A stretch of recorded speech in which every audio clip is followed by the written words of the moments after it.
ଯାତ୍ରା ଧଉଳି ଅନୁଷ୍ଠାନରେ କଳାକାର ମାନେ 26 ଯାତ୍ରା ଋତୁରେ ଯାତ୍ରା ଧଉଳିରେ ଦେଖିବା ପାଇଁ ପାଇବେନି। ମୋ ସହିତ ଶେଷ ପର୍ଯ୍ୟନ୍ତ ଭିଡ଼ିଓ ଦେଖନ୍ତୁ, ଜାଣିପାରିବେ କେଉଁ ଅଭିନେତା କେଉଁ ଅଭିନେତ୍ରୀ ଚୁକ୍ତିବଦ୍ଧ ହୋଇଛନ୍ତି, କେଉଁ କଳାକାର 26 ଯାତ୍ରା ଋତୁରେ ଯାତ୍ରା ଧଉଳିରେ କାର୍ଯ୍ୟରତ ରହିବେନି।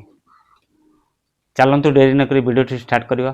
ଜୟ ଜଗନ୍ନାଥ, ଆପଣମାନଙ୍କୁ ସ୍ୱାଗତ କରୁଛି ରକ୍ କିଶନ ଯାତ୍ରା ଗପସପ ରାଜେନ୍ଦ୍ର ଫେସବୁକ୍ ଆଇଡି। ଆଜି ମୁଁ ଭିଡ଼ିଓ ମଧ୍ୟରେ ଆପଣମାନଙ୍କୁ ଜଣାଇବି ବିଶ୍ୱଜିତ ରାଜ ବାବୁନି ବାବୁଙ୍କ ଯାତ୍ରା ଧଉଳିରେ ଏପର୍ଯ୍ୟନ୍ତ କେଉଁ କେଉଁ ଅଭିନେତା କେଉଁ କେଉଁ ଅଭିନେତ୍ରୀ ମାନେ ଚୁକ୍ତିବଦ୍ଧ ହୋଇଛନ୍ତି। ଅଭିନେତ୍ରୀ ସ୍ମରଣିକାଙ୍କୁ ପୁଣି ଥରେ ସେହି ଯାତ୍ରା ଧଉଳିରେ ଦେଖିବା ପାଇଁ ପାଇବେ।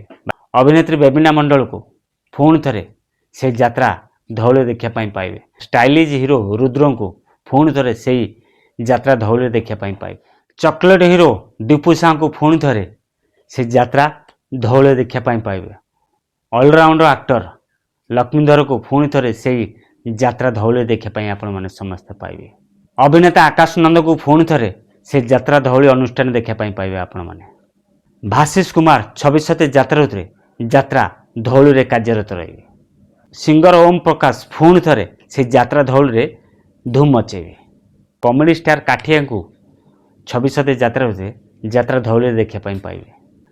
ଗୋବିନ୍ଦକୁ ପୁଣି ଥରେ ସେ ଯାତ୍ରା ଧଉଳି ଅନୁଷ୍ଠାନ ଦେଖିବା ପାଇଁ ପାଇବେ। ଚରିତ୍ର ଅଭିନେତ୍ରୀ ଜୟନ୍ତୀ ପୁଣି ଥରେ ସେ ଯାତ୍ରା ଧଉଳିରେ କାର୍ଯ୍ୟରତ ରହିବେ। କ୍ୟାନ୍ସର କୋରିଓଗ୍ରାଫର ଅଚ୍ୟୁତ 26 ଯାତ୍ରା ଋତୁରେ ଯାତ୍ରା ଧଉଳିରେ କାର୍ଯ୍ୟରତ ରହିବେ। ଅଭିନେତ୍ରୀ ବିନିଙ୍କୁ 26 ଯାତ୍ରା ଋତୁରେ ଯାତ୍ରା ଧଉଳି ଅନୁଷ୍ଠାନରେ ଦେଖିବା ପାଇଁ ପାଇବେ। ଅଭିନେତା ପ୍ରଭାସଙ୍କୁ ଦେଖିବା ପାଇଁ ପାଇବେ 26 ଯାତ୍ରା ଋତୁରେ ଯାତ୍ରା ଧଉଳିରେ।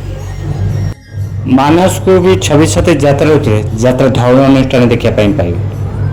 ଆପଣମାନଙ୍କୁ ଜଣାଇଦେଲି ଯାତ୍ରା ଧଉଳି ପ୍ରଥମ ପର୍ଯ୍ୟାୟ ଦ୍ୱିତୀୟ ପର୍ଯ୍ୟାୟରେ କେଉଁ କେଉଁ ଅଭିନେତା କେଉଁ କେଉଁ ଅଭିନେତ୍ରୀ ମାନେ ଚୁକ୍ତିବଦ୍ଧ ହୋଇଛନ୍ତି। ଆଜ୍ଞା ହଁ, ସିଙ୍ଗର ମାନସ କୁମାରଙ୍କର ସ୍ୱର ଆଉ ଯାତ୍ରା ଧଉଳିରେ ଶୁଣିବା ପାଇଁ ପାଇବେନି 26 ଯାତ୍ରା ଋତୁରେ। ଆପଣମାନଙ୍କୁ ଜଣାଇଦେଲି କେଉଁ ଅଭିନେତା କେଉଁ ଅଭିନେତ୍ରୀ ମାନେ ଚୁକ୍ତିବଦ୍ଧ ହୋଇଛନ୍ତି 26 ଯାତ୍ରା ଋତୁରେ। ବର୍ତ୍ତମାନ ସୁଦ୍ଧା କେଉଁ କଳାକାର ପାର୍ଟି ଛାଡ଼ିବେ 26 ଯାତ୍ରା ଋତୁରେ। ଆମ ପାଖରେ ଯେତିକି ଇନଫର୍ମେସନ୍ ଥିଲା ଆପଣମାନଙ୍କୁ ଜଣାଇଦେଲି। ଯଦି ଭିଡ଼ିଓଟି ଭଲ ଲାଗିଲା ନିଶ୍ଚୟ ଲାଇକ୍ କରନ୍ତୁ, କମେଣ୍ଟ କରନ୍ତୁ, ସାଙ୍ଗସାଥି ସେୟାର କରନ୍ତୁ।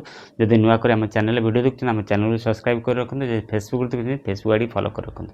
ସବୁବେଳେ କହିଛି Rajendra Facebook ID rock Kishan YouTube ଚ୍ୟାନେଲରେ ଯାତ୍ରା ଫ୍ରେଶ୍ ଖବର ପାଇପାରିବେ। ଆଶା କରୁଛି ଆପଣମାନେ ସମସ୍ତେ ଭଲରେ ଥିବେ ଆଉ ସୁସ୍ଥ ଥିବେ। ପୁଣି ଦେଖା ହେବ ଆଉ ଏକ ଯାତ୍ରା ଭିଡ଼ିଓରେ।